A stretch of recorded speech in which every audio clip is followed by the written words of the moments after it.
What's up everyone, welcome to this video.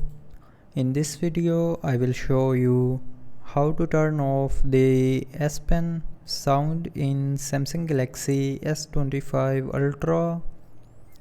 So first of all, open settings. Now in settings, scroll down and click on advanced features.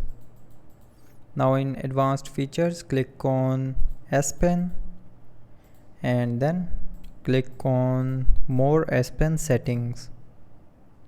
Now here scroll down and here you will see a sounds button. So to turn off the S Pen sound, tap on this button to turn it off, and after turning off this button the S Pen will not make any sound. So that's how you can turn off the S Pen sounds in Samsung Galaxy S25 Ultra. So I hope you liked the video. Thanks for watching.